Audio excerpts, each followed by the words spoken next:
Hello and welcome all of you. আমি শুক্লা বৈদ্য। আজ এই ভিডিওতে কথা বলবো sequence wise exercise of disc বাল্জ।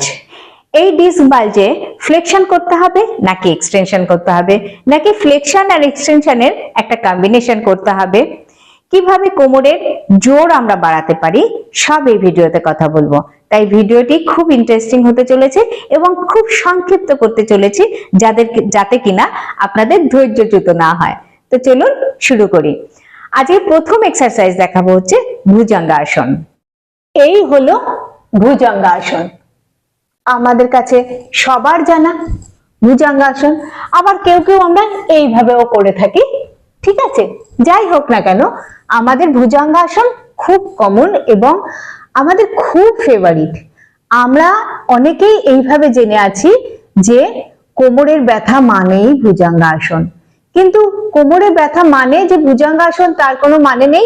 উল্টে ভুজঙ্গাসন করলে কিন্তু ব্যথা অনেক বেড়ে যেতে পারে এবং খুব প্রবলেমে পড়তে পারে পেশেন্ট। তার কারণ হচ্ছে যাদের ফ্রেশ ডিস্ক বাল্জ তাদের জন্য ভুজঙ্গাসন খুব খুব ভালো।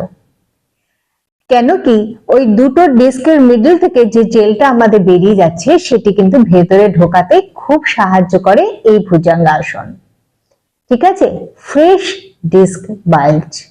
কিন্তু আমাদের যখন এমআরআই রিপোর্ট আসে তখন ডিস্ক বাল্জই লেখা থাকে, সেখানে অন্য কিছু লেখা থাকবে না, ডিস্ক বাল্জ। কিন্তু ফ্রেশ নাকি সেটা পুরনো ডিস্ক বাল্জ সেটা কিন্তু সেইভাবে আমরা বুঝতে পারি না। তখন কি হয়, একটা প্রবলেম তৈরি হয়। আমরা এমআরআই রিপোর্ট দেখেই হয়তো আমরা ভুজঙ্গাসন করতে দিলাম বা করলাম, কিন্তু সেটা ঠিক হবে না। পুরোনো ডিস্ক বাল্জে যেটা হয় সেটা হচ্ছে ডিস্কটা না ওখানে মোটামুটি পার্মানেন্ট হয়ে যায়, তখন ওটা আর ভেতরে কিন্তু ঢোকানো পসিবল না। তার জন্য তখন ডিস্ক বাল্জের দিকে তাকানোরই দরকার নেই। তখন এই ভুজঙ্গাসন বা এক্সটেনশন এক্সারসাইজটাকে বাদ দিয়ে ফ্লেকশন এক্সারসাইজ গুলো করতে হবে। আমি এখানে ক্লিয়ার করে দিচ্ছি কোনটা ফ্লেকশন আর কোনটা এক্সটেনশন। তো এই ভুজঙ্গাসন আর এই যে আমরা শলভাসন করছি এগুলো হচ্ছে এক্সটেনশন এক্সারসাইজ। মোটামুটি এক কথায় সাধারণভাবে যদি বলতে হয় তাহলে উপর হয়ে যে এক্সারসাইজ গুলো করছি, উপরের দিকে মাথা তুলে বা পা তুলে, সেগুলো সবই এক্সটেনশন এক্সারসাইজ। ওকে, আর যাদের নতুন ফ্রেশ ডিস্ক বাল্জ তাদের জন্য তো এক্সারসাইজ ভীষণ, এই এক্সটেনশন এক্সারসাইজ ভীষণ ভালো, কিন্তু তার সাথে সাথেও তাদের যেটা করতে হবে কিছু ফ্লেকশন এক্সারসাইজ করতে হবে। মানে এটা, আচ্ছা আমি এই দিক করে দেখাই, মানে এই নি টু চেস্ট এক্সারসাইজ, এটি হচ্ছে ফ্লেকশন এক্সারসাইজ। কেমন? তাহলে যারা এক্সটেনশন এক্সারসাইজ করছেন তার সাথে পরে এক্সটেনশন এক্সারসাইজ করার পরে ফ্লেকশন এক্সারসাইজও করবেন। নি টু চেস্ট এক্সারসাইজ দেখালাম যে একটা একটা করে পা ভাঁজ করে বুকের কাছে টানবেন, 10 সেকেন্ড হোল্ড করবেন, তারপরে নামিয়ে দিলেন।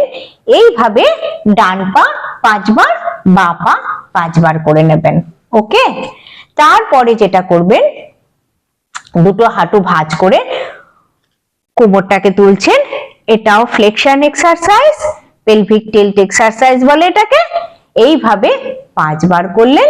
তারপরে যেটা করবেন, একটা করে পা উপরে তুলছেন, আবার নামিয়ে দিচ্ছেন, আবার অন্য পাটি তুলছেন, নামিয়ে দিচ্ছেন।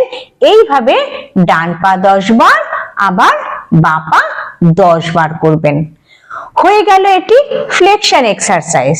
ওকে, এইবারে যাদের পুরনো ডিস্ক বাল্জ, মোটামুটি যদি এক কথায় বুঝতে হয় তাহলে বয়স্ক মানুষদের সাধারণত দেখা যায় যে, সাধারণত কথাটা কিন্তু আমি বললাম, সাধারণত দেখা যায় যে পুরনো ডিস্ক বাল্জ আছে বা তাদের নার্ভগুলো কম্প্রেসড হয়ে আছে। তখন যদি পুরনো ডিস্ক বাল্জ থাকে তাহলে এক্সটেনশন এক্সারসাইজ করা যাবে না।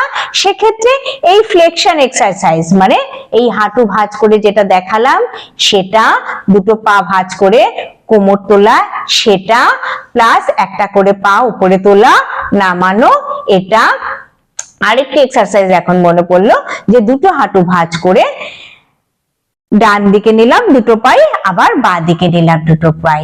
এইভাবেও এই এক্সারসাইজ আপনারা করতে পারেন। এগুলো সবই ফ্লেকশন এক্সারসাইজ। তাহলে বুঝলেন যে যাদের নতুন ডিস্ক বাল্জ বা সবে সবে প্রবলেমটা তৈরি হয়েছে, হ্যাঁ, হঠাৎ করে লেগে গেছে, হঠাৎ করে প্রচন্ড পায়ে ব্যথা হয়েছে, যাদের পা তুললে একটা সিভিয়ার পেন অনুভব হয়, সবে বুঝতে হবে এগুলো সব ফ্রেশ ডিস্ক বাল্জ আছে। সেক্ষেত্রে হচ্ছে এক্সটেনশন এক্সারসাইজ করা যাবে। কনফিউশন থাকলে কোনো দরকার নেই, আপনি ডাক্তারের পরামর্শ নিলে ডাক্তার ওখানে প্রেসক্রিপশনে লিখেই দেবে যে এক্সটেনশন এক্সারসাইজ করতে হবে নাকি ফ্লেকশন এক্সারসাইজ করতে হবে। তাহলে আপনি বুঝে গেলেন কোনটা এক্সটেনশন আর কোনটা ফ্লেকশন। সুতরাং এই জিনিসগুলো আপনাদের খেয়াল রেখে একটু এক্সারসাইজ গুলো করুন। আর কোনো কনফিউশন থাকলে আমাকে অবশ্যই কমেন্ট বক্সে এসে কমেন্ট করুন। তো এই ইনফরমেশন সবার কাছে পৌঁছে দিন যাতে কিনা তারা ভবিষ্যতে এই ভুলগুলো না করে। আরেকটি এক্সারসাইজ আমি দেখাচ্ছি যেটা কিনা কোমরের জোর বাড়াবে, যে এক্সারসাইজ ব্যাক মাসেলের জোর বাড়াবে, ঠিক আছে? তাহলে সেটা হচ্ছে স্পাইডার বেল এক্সারসাইজ। আমি এই পজিশন নিলাম, ওকে।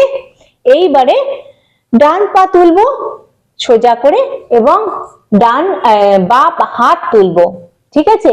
এখানে দেখুন না এটা ফ্লেকশন না এটা এক্সটেনশন, স্পাইনাল কর্ড কিন্তু একদম প্যারালালি আছে। সেজন্য এই এক্সারসাইজটি যেমন আমাদের ব্যাক মাসেলের স্ট্রেংথ বাড়ায়, আবার না এটা ফ্লেকশন না এটা এক্সটেনশন, এটা কিন্তু ভীষণ ভালো। যারা খুব কনফিউশনে আছে তারা কিন্তু এক্সারসাইজটি করতে পারে।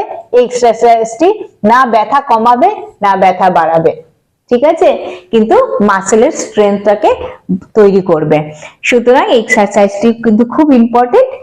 এই ধরনের ইনফরমেশন সবার কাছে পৌঁছে দিন যাতে কিনা সবাই এর উপর লাভ নিতে পারে।